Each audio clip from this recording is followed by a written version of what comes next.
떨어뜨린 줄 알았어요. 네, 생명이 살아있는 증거는 성장하는 겁니다. 하나님이 세상을 이렇게 만드셨습니다. 성장하지 않는다라고 하는 것. 뭐 성장은 다른 말로 하면 변화이기도 합니다. 근데 성장하는 것을 변화라고 얘기하고요, 성장하지 않는 걸 변질이라고 이야기를 그렇게 하죠. 그러니까 생명은 정상적이면 계속해서 변화하고 성장하게 되어 있습니다. 멈추어 있으면 죽은 것이든지요, 아니면 아예 죽어 있는 것이든지요, 살아있는 생명은 반드시 계속해서 변화하고 성장하도록 되어 있습니다. 이게요, 사람의 몸이나 또 식물이나 동물이나 이런 생물들뿐만이 아니라 사람의 생각도 그렇고요, 또 우리가 보통 어떠한 조직이든지 유기체적인 조직을 만들려고 굉장히 노력하지 않습니까? 군대도 그렇게 하려고 하고, 가정도 그렇게 되어야 될 것 같고, 학교도 그렇고. 하나님이 만드신 창조의 원리를 인간이 알기 때문에 그렇습니다. 하나님을 인정하지 않더라도 돌아가는 세상을 가만히 들여다보면 하나님이 만들어 놓으신 창조의 원리를 조금만 똑똑한 사람들은 보게 되어 있습니다. 그렇게 찾으니까 유기체적인 조직을 만들려고 하는 거죠. 그 유기체적인 조직이라고 하는 게 다른 게 아니고요, 계속해서 성장하는 겁니다. 변화하는 거고요. 그러니까 교회도 마찬가지고 신앙도 그렇습니다. 그러니까 신앙은, 살아있는 신앙은 성장하고 변화하게 되어 있습니다. 가만히 머물러 있다는 얘기는 내 신앙이 죽어 있다는 얘기입니다. 지난주하고 이번 주하고 다르셔야 됩니다. 말씀이 들리는 게 좀 다르셔야 되고요, 하나님을 아는 것도 좀 달라야 됩니다. 물론 그 다르다라고 하는 게 눈에 보일 정도로, 요즘 회심에 대한 이야기를 자꾸 하니까 우리 성도님들 사이에서도 자연스럽게 그런 이야기들을 많이 하시는 것 같아요. 그래서 너무 감사하고 좋은데요, 뭐 그런 이야기를 하다 보니까 남편은 나는 회심을 한 것 같다고 하는데 아내는 어딜 봐서 회심했다고 얘기를 하는 거냐, 뭐 이렇게 인정하지 않는 경우들이 있는데, 그럴 수 있습니다. 그런데 꼭 그렇게 누군가가 보고 알아줄 수 있는, 혹은 본인이 확연하게 느끼지는 않더라도요, 계속해서 고민하는 게 그게 변화하고 성장하는 겁니다. 계속 하나님께로 나아가려고 애쓰고 노력하는 것, 그게 내가 살아있다라고 하는 증거입니다. 그러니까 그렇게 변화하고 성장하다 보면 좀 아프기도 하고요, 힘들기도 하고요, 계속해서 그런 신앙생활을 하는 겁니다. 그러면 사는 게 너무 힘든데요, 교회 신앙생활 하는 게 너무 힘든데요. 원래 그런 겁니다. 그런데 그게 그렇게 하다 보면 어느 순간 이전과는 다른 모습으로 내 모습이 자라나 있는 거지요. 그리스도인의 영적 성장은, 그래서 우리 많이 이야기를 했습니다. 말씀 축제 때 기억하실지 모르겠는데 계단식으로 되어 있는 성장의 그림을 봤고요, 영적 아이부터 시작해서 영적 어른에 이르기까지 계속해서 성장해 가는 것이 그리스도인의 삶이라. 내가 지금 영적 어린아이에 있든 영적 청년에 있든 간에 그걸로 끝나는 것이 아니라요, 계속해서 성장해서 영적 어른에 이르기까지. 그럼 영적 어른에 이르면 끝나느냐? 그렇지 않습니다. 영적 어른에 이르러서 더 성장하게 되면 영적인 어른을 돌보는 어른이 되는 겁니다. 그런 사람 그렇게 많지 않습니다. 우리가 그런 사람이 되어가는 것, 그 꿈을 꾸는 것, 이게 바로 하나님 안에서 자라나는, 또 하나님 안에서 풍성한 삶을 누리는 신앙생활이다라고 하는 거죠. 그러면 교회의 영적 성장은 뭘까? 교회가 성장했다라고 하는 건 뭘까? 그런 생각 혹시 해보셨는지 모르겠어요. 우리가 보통은 한국 사회에서 교회가 성장했다라고 하면 교인들이 많아지면 교회 성장했다고 얘기합니다. 예산 좀 많아지면 교회 성장했다고 얘기합니다. 교회 건물 좀 좋아지면 그러면 교회가 좋아졌다고, 성장했다고 얘기합니다. 그래서 교회 건물이 좀 좋은 교회면 그 교회 되게 좋은 교회네. 프로그램이 좀 많아지면 교회가 성장했다고 이야기하기도 합니다. 근데 정말 그런 걸까? 우리가 대부분 다 그게 아니라고 하는 건 알고 있지 않나요? 그런데 그러면 뭐가 성장한 거냐? 기도가 뜨거워지면, 기도회에 사람들이 많이 오면, 그럼 또 사람 많아지는 거잖아요. 안디옥 교회는요, 초대교회에 성장하는 모습을 분명하게 보여준 가장 대표적인 교회입니다. 특별히 우리가 지금 읽고 있는 사도행전 11장 말씀으로도, 그리고 13장까지 가게 되면 안디옥 교회가 어떻게 성장하고 있는지를 저희가 볼 수 있는 것 같아서 오늘 그 안디옥 교회의 성장하는 모습을 좀 보려고 합니다. 처음에 안디옥 교회는요, 이름도 없는 성도들이 세운 교회였습니다. 사도행전 11장 19절 말씀에 보면 예루살렘에 환란이 일어나게 되고요, 그 흩어진 자들이 베니게와 구브로와 안디옥까지 가게 됩니다. 그러니까 사방으로 예루살렘 교회에 있던 성도들이 가게 된 거고요. 그때 이미 안디옥 교회에 온 사람들이 있었는데, 우리가 지난주에 본 것처럼 이 사람들은 유대인에게만 말씀을 전했습니다. 그거는 이 사람들이 난 이방인들에게 말씀 전도하기 싫어 그래서 그런 게 아니고요, 그들이 삶에 처해 있는 환경이 유대인들밖에 안 보이는 그런 삶의 환경들 속에 살고 있었어요. 그런데 이제 20절 말씀에 보면 이렇게 이야기를 하는데, 20절은 한번 같이 읽겠습니다. 시작. 그 중에 구브로와 구레네 몇 사람이 안디옥에 이르러 헬라인에게도 말하여 주 예수를 전파하니. 지난주에는 유대인에게서 헬라인에게로 그 복음이 확장되어 간 걸 말씀을 드렸는데, 그것과 함께 오늘 여기에 나오는 건 뭐냐면 구브로와 구레네 몇 사람이, 그러니까 예루살렘에 있는 성도들이 베니게와 구브로와 안디옥이라고 하는 그 주변에 있는 지역들로 흩어졌는데, 이제는 이 안디옥에 예루살렘 교회에서 온 사람들뿐만이 아니라 구브로와 구레네에서 사람들이 왔어요. 여기서 구브로라고 하는 것은 바울이 바나바와 처음 전도 여행을 나갔을 때 처음 간 섬, 요 정도 얘기하면 대충 아시죠? 그래도 기억이 안 나시면 어성경을 하십시오. 그 지금의 튀르키예 밑에 꽤 큰 섬이 있습니다. 지금 이름은 키프로스고요. 이 섬이 구브로인데, 이 구브로에서 왔던 사람들이 있고요. 구레네라고 하는 곳은 북아프리카인데 정확하게 위치는 알 수 없으나 지금의 튀니지 그 지역에 있는 한 도시입니다. 그러니까 그쪽에서 사람들이 왔습니다. 그리고 그 사람들이 복음을 전하여 주 예수를 전파했다라고 이야기를 하고 있고요. 21절 말씀에 보면, 21절 보여주세요. 21절, 네, 같이 읽겠습니다. 시작. 주의 손이 그들과 함께 하심에 수많은 사람들이 믿고 주께 돌아오더라 그랬습니다. 그렇게 해서 복음을 전하는데 수많은 사람들이 믿고 주께 돌아와 안디옥 교회라고 하는 교회가 세워지게 되는 겁니다. 근데 누가 세웠어요? 몰라요. 그냥 그 사람들 고향이 구브로, 구레네 정도예요. 그러니까 이름도 없는 사람들이에요. 무슨 사도가 아니에요. 그냥 그런 사람들이 예수 그리스도를 만났어요. 예수 그리스도의 복음을 알게 됐어요. 이제 하나님 나라가 임했고 세상이 바뀌었다는 걸 알았어요. 정말 풍성한 삶을 사는 게 뭔지를 알았어요. 그래서 그들이 안디옥에 가서, 어떻게 안디옥에 오게 됐는지는 모르겠습니다. 그러나 안디옥에 가서 그들이 만난 예수 그리스도를 증거하기 시작했고 주 예수를 전파했고 그 복음을 사람들이 받고 회심하여 교회가 세워졌다라고 하는 겁니다. 그러니까 사도행전에서 초대교회에 그렇게 중요한 안디옥 교회가, 어떤 사도가, 베드로, 요한, 야고보, 안드레, 이런 사도들이 가서 세운 교회가 아니라고 하는 거예요. 이름도 없는 어떤 성도에 의해서 하나님을 만난 그 감격과 그 은혜로 말미암아 가서 그 주 예수 그리스도를 전파했을 때 그곳에 있는 사람들이 그의 복음을 듣고 그리고 그를 만나서 그래서 예수를 믿기로 결정하고 모여 세운 곳이 바로 안디옥 교회다라고 하는 겁니다. 여러분, 하나님의 역사는요, 능력 있고 훈련되고 유명한 사람들을 통해서 꼭 이루어지는 게 아닙니다. 하나님을 향하여 분명한 그 만남에 대한 믿음의 고백이 있는 하나님의 사람들, 그게 하나님의 사람이에요. 목사나 장로나 이런 직분이 있어야 되는 게 아니라고 하는 거죠. 하나님께서는 이름도 없는 그 하나님의 손을, 사람들의 손을 이용하여 하나님의 교회를 세우는 일을 하신다라고 하는 거예요. 물론 교회가 세워졌을 때 그냥 그렇게 해서 교회가 계속 되는 건 아닙니다. 그렇게 해서 교회가 세워졌을 때 이 교회가 어떻게 해야 되는지, 하나님이 원하시는 교회의 모습은 뭐고 그리스도인들의 모습이 무엇인지를 훈련하는 일이 필요합니다.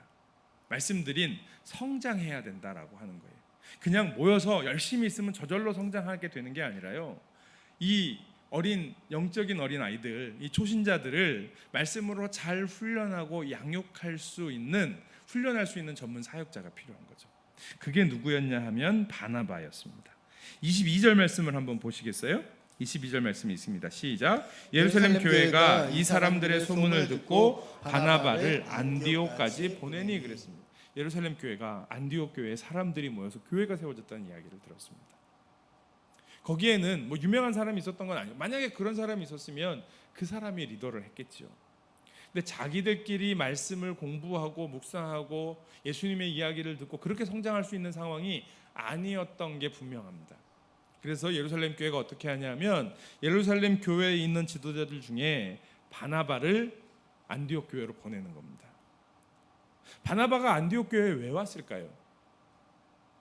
그냥 예루살렘 교회와 안디옥 교회의 소식을 연결하기 위해서 왔을까요?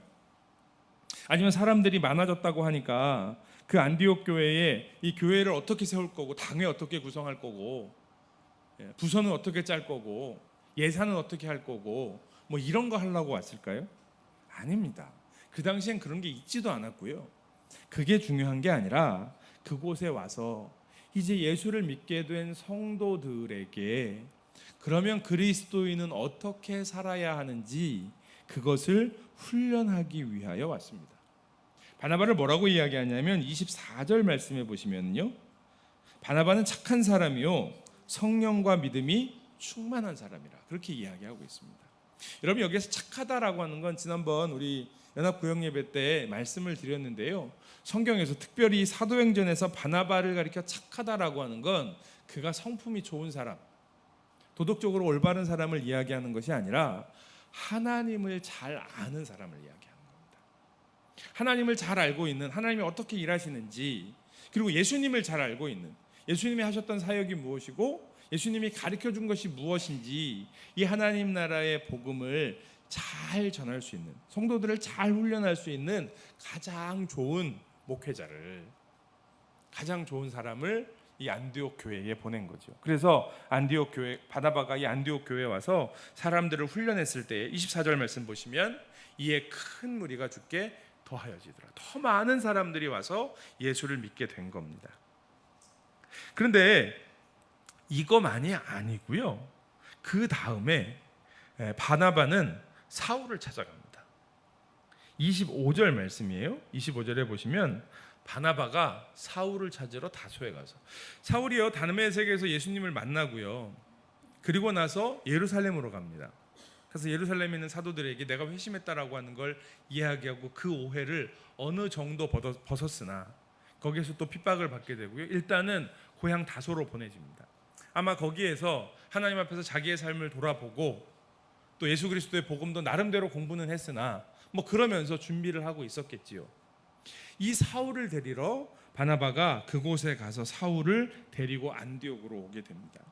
근데 이게 쉬운 일이 아니었어요. 왜냐하면 일단 사울은요 바나바보다 나이가 굉장히 어립니다. 바나바는 이미 교회의 지도자예요. 예루살렘 교회에서도 지도자고요. 이곳에서도 지도자예요. 그런데 바나바가 사울을 데리러 간 이유는 뭐냐 하면 사울에게 복음을 잘 가르칠 수 있는 탁월한 능력이 있었어요. 그는 율법도 잘 알고 있었고요. 헬라의 철학도 잘 알고 있어서 이 예수 그리스도의 복음을 유대인들의 율법과 헬라 사람들의 철학 사이에 어떻게 잘 정리해서 설명해야 하는지를 잘 알고 있는 사람이었어요. 그래서 바울은 13편의 서신서를 썼던 거죠. 그 서신서가 그냥 편지가 아니잖아요. 안부 묻는 편지가 아닙니다. 복음이 무엇인지에 대해서 정확하게 설명한 거예요. 지금 기독교의 신학은요 바울의 복음을 해석하는 겁니다. 그 정도로요 바울은 가르치는 데 있어서, 정리하고 가르치는 데 있어서 뛰어난 능력을 가지고 있는 사람이었습니다. 그래서 바울을 데리고 와서 바울이 가르치게 하는 거예요. 그런데요 게다가 지금 바울은 교회 성도들이요 바울을 만나는 걸 꺼리게 합니다. 그렇지 않겠습니까? 예루살렘 교회에 가서 그의 회심이 거짓말이 아니라고 하는 건 어느 정도 인정을 받았습니다. 공인을 받았어요. 그럼에도 불구하고 바울이 그동안 한 일이 있는데, 예수를 믿는 사람은 자기가 예수 믿는다는 사실을 바울의 면전에서 밝혀지면 그건 곧 죽음이었어요. 그 기억이 몇 년 전이에요. 그런데 바울이 회심했다고 갑자기 이 안디옥 교회 교인들 가운데 자기의 가족이 바울에 의해 잡혀가 죽었던 사람이 없을까요? 있을 수 있겠죠. 자기의 가족이나 자기의 친척들 가운데, 아니면 자기와 가까웠던 성도 가운데 바울이나 바울의 일행에 의해서, 혹은 그렇지 않더라도 예수를 믿는 것 때문에 붙잡혀가 죽임을 당하거나 고초를 당했는데, 그 일을 했던 바울을 내가 봤는데 그거 쉽겠냐고요. 그런데 바나바는 그 사울을 찾으러 다소에 가서 그 사울을 데리고 와서 안디옥에서 1년 동안 사람들에게 복음을 가르치게 합니다. 그런데 그 결과가 뭐냐 하면, 제자들이 안디옥에서 비로소 그리스도인이라 일컬음을 받게 되었더라. 그들의 믿음이 성장했다라고 하는 겁니다. 그러니까 이런 놀라운 일들을 하기 위해서는 우리가 때때로 불편함을 감수해야 할 때가 있습니다. 그런데 상식적으로 생각하면 하나님께서 회심하게 하신 바울을 교회가 어떻게든지 그가 일할 수 있도록 자리를 만드는 건 중요한 일이에요. 하나님은 그 자리를 만드는데 바나바를 사용하셨어요. 그러면서 이 안디옥 교회는 계속해서 성장해 갈 수 있었던 거지요. 그렇게 됐을 때 27절에 가면 또 다른 사람들이 나오는데요. 27절에 그때의 선지자들이 예루살렘에서 안디옥에 이르니라고 이야기하면 또 선지자들을 이야기합니다. 여기서 선지자들은 구약의 선지자들과는 좀 다르고요. 당시의 초대교회에는 교회를 돌아다니면서 말씀을 가르치는 순회 교사들이 있었습니다. 왜냐하면 당장 예수님이 어떠한 삶을 사셨고 예수님이 무엇을 가르쳤는지를 지금처럼 유튜브가 있겠습니까? 책이 있겠습니까? 그냥 귀로 들어서 가르치는 것뿐인데 사람의 기억력에도 한계가 있으니까 교회 리더라고 하는 분들이 가르칠 수는 있으나 예루살렘 교회처럼 또 이 안디옥에 있는 교회처럼 그 예수님의 말씀을 직접 경험한 사도들이거나 아니면 그 말씀을 정확하게 배웠던 그런 제자들이 없는 교회들이 많았죠. 그러니까 예루살렘 교회가 순회 교사들을 만들어서 그들이 다니면서 예수님이 뭘 가르치셨는지, 예수님의 가르침은 무엇이었는지, 예수님은 어떤 삶을 사셨는지, 그리고 지금 교회는 무엇을 믿고 있는지를 가르치는 사람들이 있었는데 이 사람들을 선지자라고 이야기를 하고 있는 겁니다. 그러니까 이 사람들이 안디옥에 와서 바나바가 가르치고 바울이 가르치지 또 못하는 것들을 또 이야기를 하고 있는 거죠. 이렇게 하면서 안디옥 교회는 계속해서 성장하고 있었습니다. 뭐가 있었냐면 훈련받는 일이 있었어요. 하나님께서 전문적으로 잘 훈련된 하나님의 사람들을 계속해서 보내서 바나바 같은 사람은 계속 있으면서 또 사울이 필요하니까 사울을 데리고 와서 또 순회 선교사들이 다니면서 뭐 지금 얘기하면 말씀 강사들을 이야기하는 겁니다. 옛날 말로 하면 부흥사를 이야기하는 거고요.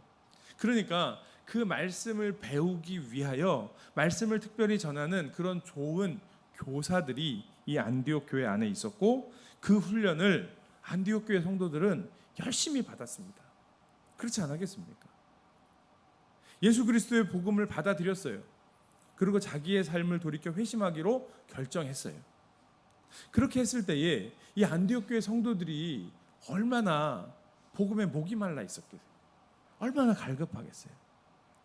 그 복음을 잘 배워서 정말 하나님이 주시는 풍성한 삶이 무엇인지 바나바나 사울이나 다른 지도자들이 살아가는 그 그리스도인의 삶을 보면서 우리는 어떻게 저렇게 살 수 있는지 궁금하지 않았겠어요? 여러분들은 어떠십니까? 그리스도인으로 하나님이 우리에게 주시는 그 풍성한 삶을 살아가는 것이 궁금하십니까? 안 궁금하세요?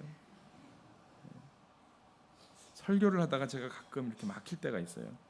저 혼자 엄청 멀리 갔는가 보다 뭐 이럴 때가 있어요. 근데 요즘 풍성한 삶으로의 초대 첫걸음 하다 보니까 그런 분들이 많이 계신 것 같아요. 지금 그 궁금함이 막 올라오시는 분들이 계시고요.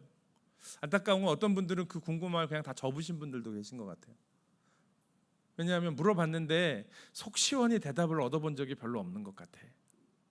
주로 교회에서 대답하는 거 그냥 믿으라고 하고 나중에 다 알게 된다고 하고 나중에 다 알게 된다고 해서 10년을 참았는데 아직도 모르겠어. 그러니까 대답이 안 되는가 보다.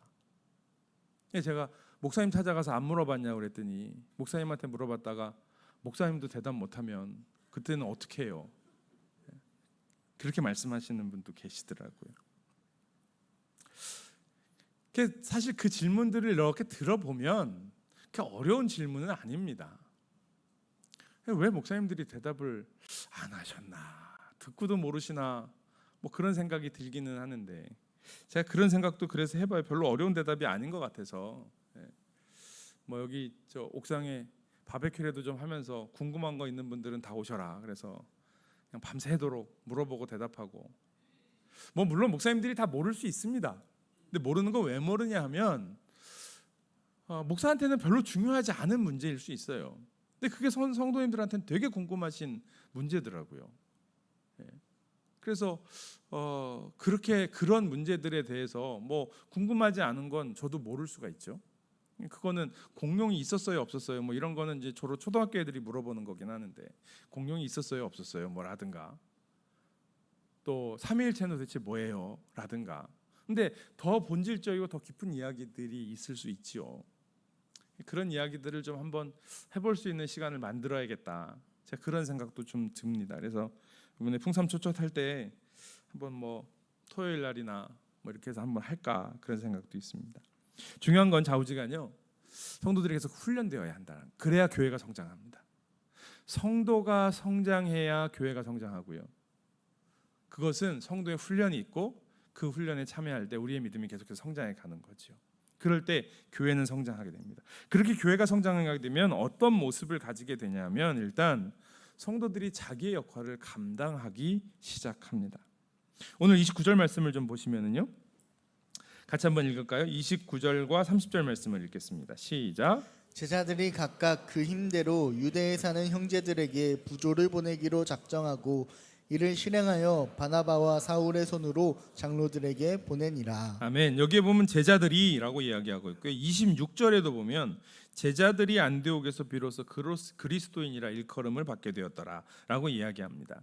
여러분, 여기서 제자라고 하는 말은 안디옥 교회 성도들을 이야기하는 겁니다. 예수님의 12제자도 아니고요, 또 예루살렘 교회에 있는 제자들을 얘기하는 게 아니라 안디옥 교회 성도들을 지금 제자라고 부르는 겁니다. 무슨 얘기냐 하면, 이 시간 동안, 이 몇 년 정도의 시간인데요, 이 시간 동안에 처음 예수 그리스도를 믿게 된 안디옥 교회 성도들이 이제는 예수님의 제자라고 불리울 수 있을 만큼 성장했다는 겁니다. 놀라운 일이죠. 그 성장의 비결은요, 끊임없이 훈련하는 일이었어요. 그러니까 안디옥 교회에 계속 말씀을 가르칠 수 있는 교사들이 계속 투입이 되는 거예요.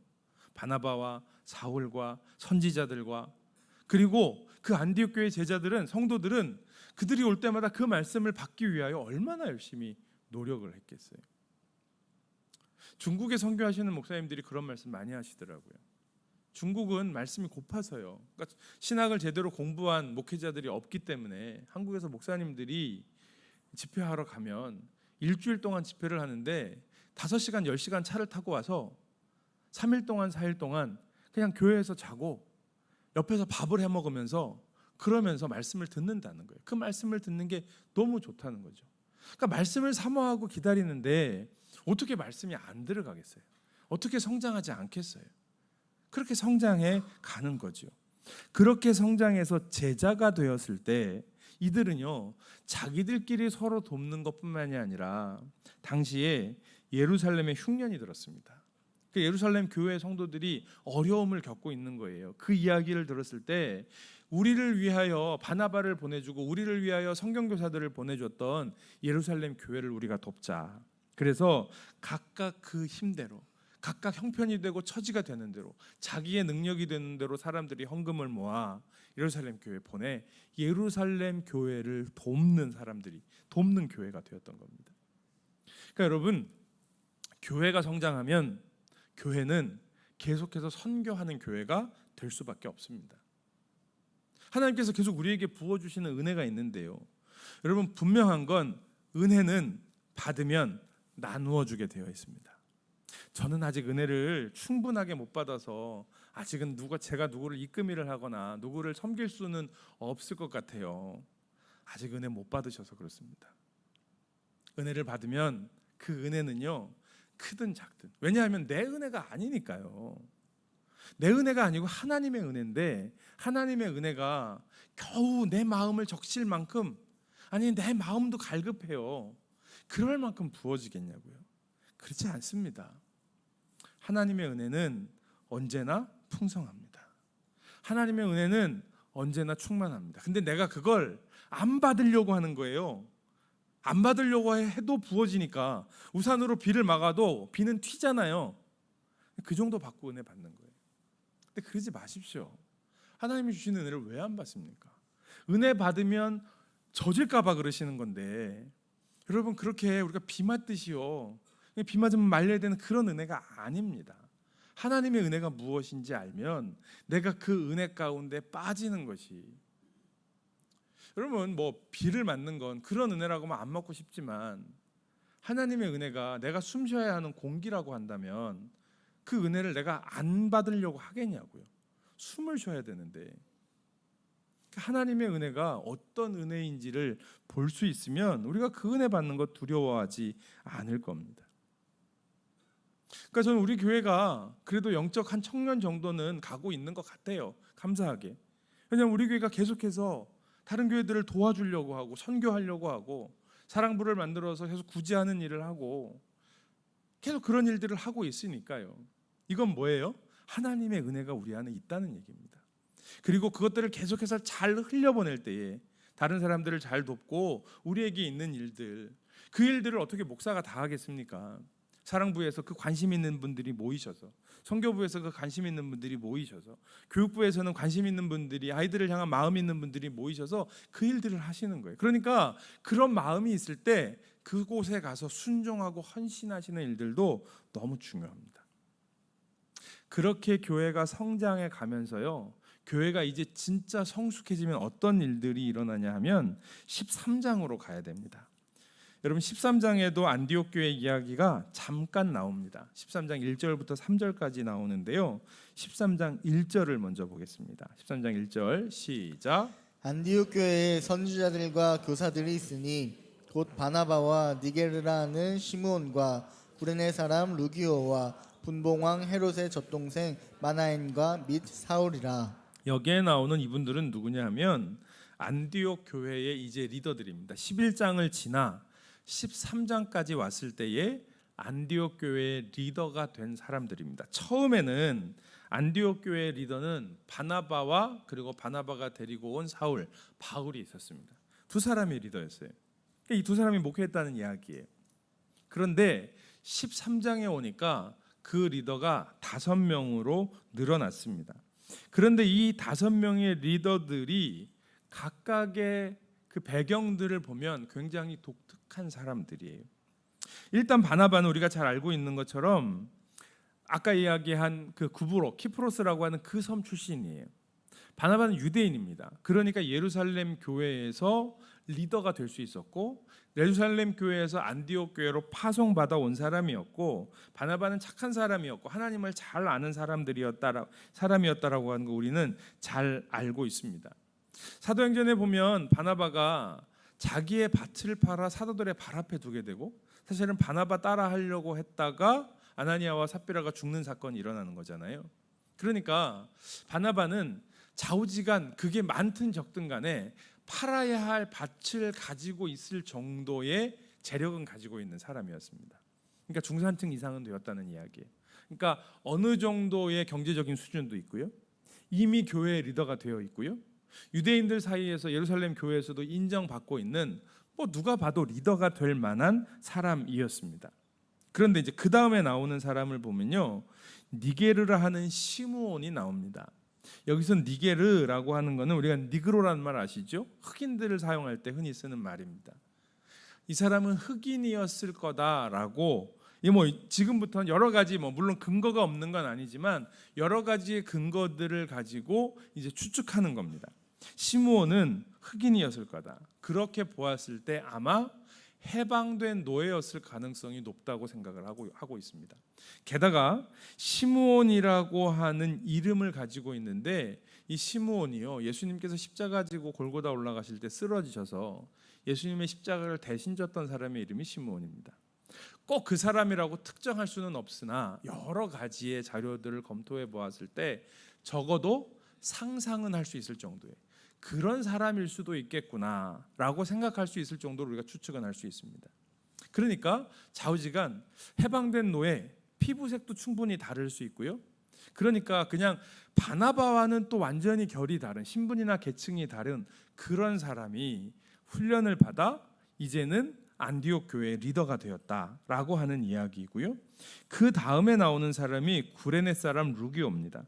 아까 말씀드린 것처럼 구레네는 북아프리카 지금의 티니디 지역에 있는 도시였다고 이야기를 말씀을 드렸어요. 그런데 루기오라고 하는 이름이 헬라 이름입니다.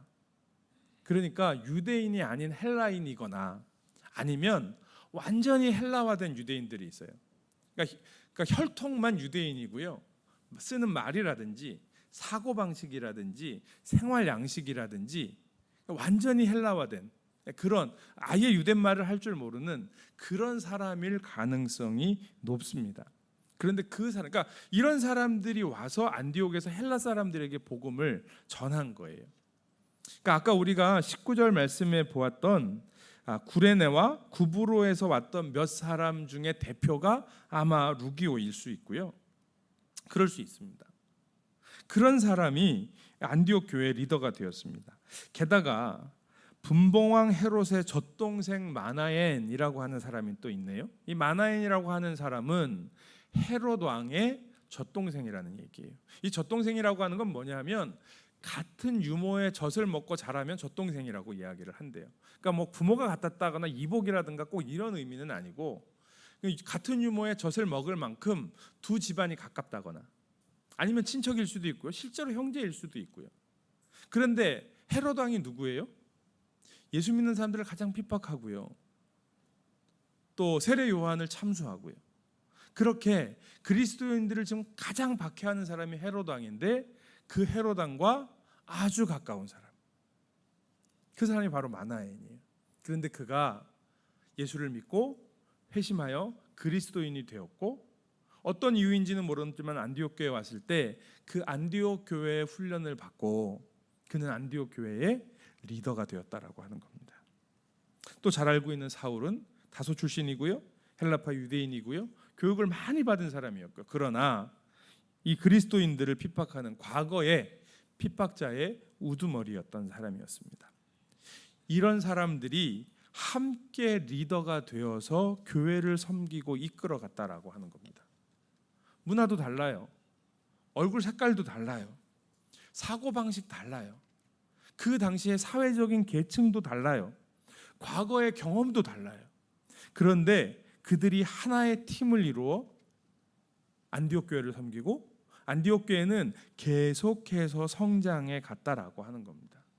무엇으로 그렇게 될 수 있었을까요? 그들의 기준이 하나님 한 분으로 맞추어졌기 때문입니다. 우리가 하나가 될 수 없는 이유는 다 각자 자기 기준이 있어서 그런 거예요. 그런데 그 기준을 어디에다 맞출 거냐라고 하는 거죠. 담임 목사한테 맞추시면 안 됩니다. 당회에다 맞추면 안 됩니다. 우리가 교회에 젊은 세대들이 젊은이들이 많이 올 수 있도록 하기 위해 요즘 당회에서 맞추는 기준은 3040의 젊은 집사님들, 현역 집사님들 생각이 뭐냐 여기에 맞추려고 하는데 그것도 사실은 맞는 게 아니에요. 그렇게 맞추는 이유는 젊은 집사님들 생각이 맞으니까 그래서 맞추는 거예요. 요즘 당회에서 우리 당회 장로님들은 우리 젊은 집사님들, 현역 집사님들 생각이 이렇습니다. 그러면 아무 소리 안 하세요. 그럼 그렇게 하시죠. 네, 이렇게 하십니다. 그런데 그 모든 것들을 떠나서 하나님께 기준이 맞아야 이렇게 다양한 사람들이 교회 안에서 하나가 될 수 있는 겁니다. 하나님은 뭘 원하실까? 하나님이 우리에게 주시는 말씀은 무엇일까? 하나님은 우리를 어떻게 끌고 가기를 원하실까? 여러분 이 사람들이 모여서 무슨 결정하기가 얼마나 힘들었겠어요. 그렇지 않습니까? 여러분 우리 교회만 해도 보세요. 뭐 잘 지내고 계시고 우리가 서로 노력을 합니다. 그래서 이렇게 하고 있지만 현역 예비역 얘기만 나와도 뭔가 담이 있는 것 같아요. 해군 해병대 얘기만 나와도 뭔가 담이 있는 것 같아요. 군대 안에서 장교 부사관 얘기가 나오면 뭔가 담이 있는 것 같아요. 그런데 이렇게 다양한 언어도 달라, 피부색도 달라, 사고방식이 완전히 달라. 그런데 하나님께 기준을 맞추면 이게 하나가 될 수 있다라고 하는 거예요. 이게 교회입니다. 그래서 주인과 노예가 같이 예배를 드리고 그리스도 안에서 형제와 자매가 되는 거죠. 저는 이걸 보면서요, 손정도 목사님과 손원일 제독이 생각이 났습니다. 손정도 목사님이 상해 임시정부에 가서 일을 하시면서요, 제일 힘들어하셨던 것이 그 임시정부 안에 있는 지방색이었습니다. 거기에서도 지방으로 갈라져가지고 영남이냐 호남이냐, 북쪽이냐 남쪽이냐, 뭐 이런 것들을 가지고 그 안에서 갈등하는 것을 보고 결국은 손정도 목사님이 그 임시정부를 떠나서 간도에 가서 그런 거 없는 신앙 공동체를 이루려고 하셨던 거죠. 그것 때문에 손원일 제독은 해군을 창설하시고서 해군 장병들의 그 신상 기록부 안에 고향 못 적게 하셨다고 그러잖아요. 그거 없이 사람을 봐라, 그거 가지고 사람을 나누지 말아라 라고 말씀하셨다고 하는 거죠.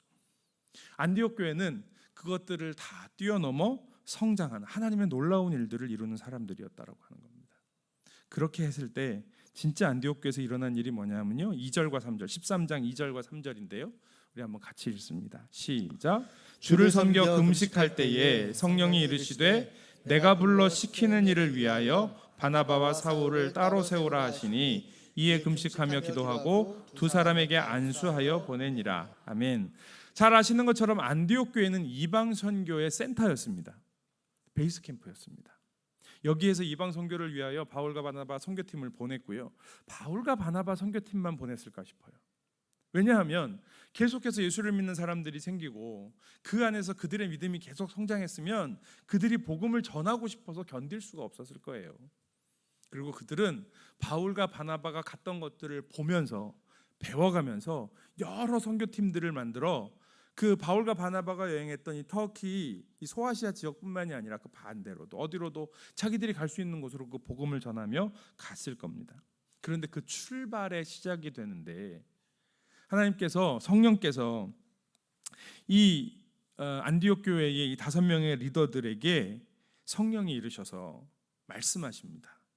너희가 바나바와 바울을 따로 세워서 내가 너희에게 지시하는 이방 선교하는, 교회를 세우는 그 일을 하라고 하는 거죠. 그래서 그들이 순종하여 한 일이 뭐냐면 바울과 바나바를 선교팀으로 내보내는 일이었습니다. 여러분, 바나바와 사울은 어떤 사람입니까? 안디옥 교회를 교회되게 한 사람이에요. 물론 그 창립 멤버들은 다른 분들이실 수 있어요. 구레나와 구브로에서 온 몇 사람, 이름이 없는 무명의 성도님들입니다. 그런데 와서 그들을 모아 그들을 훈련시키고 지금의 이런 교회가 될 수 있도록 한 사람이 바나바와 사울이에요. 그런데 그 바나바와 사울을 선교사로 내보낼 수 있는 그 정도로 힘이 있는 교회가 안디옥 교회였다는 거예요. 무슨 말이냐면 누구에 의해서 흔들리는 교회가 아닙니다. 그러니까 저는 이 안디옥 교회를 보면서요, 여러분, 우리 해군 해병대 교회는 이런 교회가 돼야 됩니다. 그리고 이런 교회입니다. 해군 해병대 교회는 성도들이 세운 교회예요. 물론 정달빈 목사님이 그때 계셨지요. 근데 정달빈 목사님이요, 해군 해병대 교회 아니면 아무도 몰라요. 제가 너무 안타까운 게 뭐냐면 그래도 우리 해군 해병대 교회가 정달빈 목사님 유가족들은 찾아야 될 것 같은데, 그 후손들은 찾아야 될 것 같은데, 지난번 70주년 예배 때 그 후손들을 좀 찾으려고 연락을 많이 하고 많이들 알아보셨는데 못 찾았습니다. 근데 우리한테는 너무너무 귀중한 분이지만 사실 그 정달빈 목사님을 비롯하여 또 우리가 김대식 장로님을 알지만 비롯하여 거기에 모여 예배드리는 분들이 뭐 그 당시에 한국교회 어마어마한 분들이셔서가 아니었습니다. 나중에 거기에 대통령도 와서 예배를 드리고 부통령도 와서 예배를 드리고 한경재 목사님 같은 분들도 오셔서 설교하셨지만, 그러나 그 교회를 세우는 것은요, 아무 이름도 없는 그런 성도들이었습니다. 그런데 우리가 이제 그렇게 자꾸 선교하는 교회가 되었다고요. 자꾸 나누고 베푸는 교회가 되었습니다. 더 중요한 건 그렇게 세워진 리더들이 점점 더 많아지는 거고요, 그 리더에 의해서 흔들리지 않는 교회가 되시는 겁니다. 군인교회는 목사님들이 자주 바뀌어서 힘들다고 그러세요. 그런데 그래서 좋은 교회입니다. 목사님이 바뀌는 것에 대해서 크게 안 불편하셔야 돼요. 그래서 성도님들이 교회의 좋은 리더가 되셔야 되는 겁니다. 장로님들이, 권사님들이, 안수집사님들이, 은퇴하신 장로님들과 권사님과 안수집사님들이 교회의 좋은 리더가 되셔야 되는 거예요. 그렇게 할 때 우리 교회는 계속해서 성장할 수 있습니다. 하나님이 우리에게 주시는 그 사명을 감당할 수 있습니다. 그런데 나는 그거 못하겠다고 하고 어떤 훈련인데 훈련 안 받으려고 하고 성장하지 않으려고 하고 그 짐을 내가 어떻게 져요? 라고 한다면 성장이 멈추어 버린 죽은 교회가 되어버릴 수도 있습니다. 여러분, 성장할 수 있는 비결이 뭘까? 그건 누군가 디딤돌이 되어주는 사람이 있는 겁니다. 안디옥 교회를 처음 세운 그 무명의 성도들, 구브로와 구레네에서 온 몇 사람, 그들이 디딤돌이 되어주었습니다. 그들은 바나바가 와서 성도들을 훈련하고 가르칠 수 있도록 디딤돌이 되어줬어요. 예루살렘 교회에서 바나바를 보냈을 때 당신들이 뭔데 여기에 사람을 보내, 이렇게 하지 않았어요. 그들 밑에서 말씀을 잘 배웠습니다. 그리고 그들 가운데 리더가 생겨났습니다. 사울과 바나바는요, 그 안디옥 교회 성도들이 성장할 수 있는 디딤돌이 되어줬습니다. 그리고 좋은 리더들이 잘 세워졌을 때 그들은 하나님이 주신 사명을 감당하기 위하여 선교사로 나갔습니다. 계속해서 안디옥 교회는 아마 리더들이 세워졌을 겁니다. 그리고 안디옥 교회는 그 사명을 감당하는 거죠. 나중에요, 신학의 두 파가 있어요. 그 초대교회예요. 하나가 안디옥 학파고요, 하나가 알렉산드리아 학파입니다. 근데 지금 우리가 하는 성경 해석의 거의 전통은 이 안디옥 학파에서 옵니다. 그만큼 말씀을 제대로 연구하고 말씀에 집중했다는 이야기죠. 어디서부터요? 이름도 알 수 없는 구브로와 구레네에서 온 몇 성도들의 그 디딤돌부터 시작해요. 그들을 말씀으로 영역했던 바울과 바나바, 그 선생들을 통하여서요. 그리고 거기에서 리더로 세워졌던 루기오와 마나행과 이런 지도자들을 통해서 계속 그 디딤돌을 밟고 안디옥 교회는 성장할 수 있었던 거죠. 여러분, 우리가 디딤돌이 된다라고 하면, 디딤돌이 되는 성도가 있다라고 하면, 여러분, 그건 우리 교회의 큰 자랑입니다. 우리 해군해병대 선교의 역사 가운데 우리가 볼 수 있는 그 많은 분들은요, 바로 그런 디딤돌이 되어주셨던 분들이에요. 그러니까 우리가 그분들을 기억하는 거예요. 그리고 내가 디딤돌이 될 수 있다라고 한다면 나에게는요, 얼마나 큰 영광이겠습니까? 제가 군에서 목회를 해보니까요, 말씀드린 것처럼 1년, 2년 만에 목사들이 자꾸 움직여야 되니까 성도님들도 힘드시지만 목사도 힘듭니다. 이게 뭐 하면 어떤 때는 잘 되기도 하고 어떤 때는 안 되기도 하고 그래요. 그게 뭐 하여튼 열심히는 하는데, 열심히 하면서 교회 갔는데 막 교회 목회가 잘 돼요. 막 성도들도 많아지고 막 그러면 목사도 좋지, 얼마나 좋겠어요. 재미도 있고요. 어떤 교회는 가서 하면요, 그렇게 열심히 하는데 안 돼요. 뭐 성도님들도 잘 안 따라오시고, 그런 교회는 희한하게 발령 때 되면 전출 가는 사람만 있고 전이 보는 사람은 별로 없고, 힘들고 지쳐요. 그런데 어느 날 그런 게 보이더라고요. 제가 갔는데 가서 열심히 목회하니까 막 3개월, 6개월 만에 목회가 너무 잘 돼요. 막 선생님들도 막 변하는 것 같고. 그게 제가 잘해서 그런 게 아니더라고요. 앞에 있는 목사님이 열심히 목회하고 밭을 잘 갈아주시면 그 다음 가는 목사가 목회하기가 좋아요. 쉬워요. 어떤 교회는요, 2년을 죽으라고 해도 하나도 바뀌는 게 없는 것 같아요. 근데 떠나고 났더니 그 다음 목사님이 갔는데 엄청 잘하시네. 뭐 제가 거기다 가서 목사님 그건 제가 열심히 해서 그러는 거예요. 이렇게 얘기한 적은 한 번도 없습니다. 그러나 혼자 그냥 하나님 앞에 감사하는 건, 그래도 하나님 제가 열심히 했군요. 그래도 하나님께서 그 열매를 이제 여기서 혹은 그 다음 목사님이 보게 하시네요. 성도님들은 안 그러시겠습니까? 당장 여기서 하는 것이 무슨 열매가 없는 것 같아 보일 수 있어요.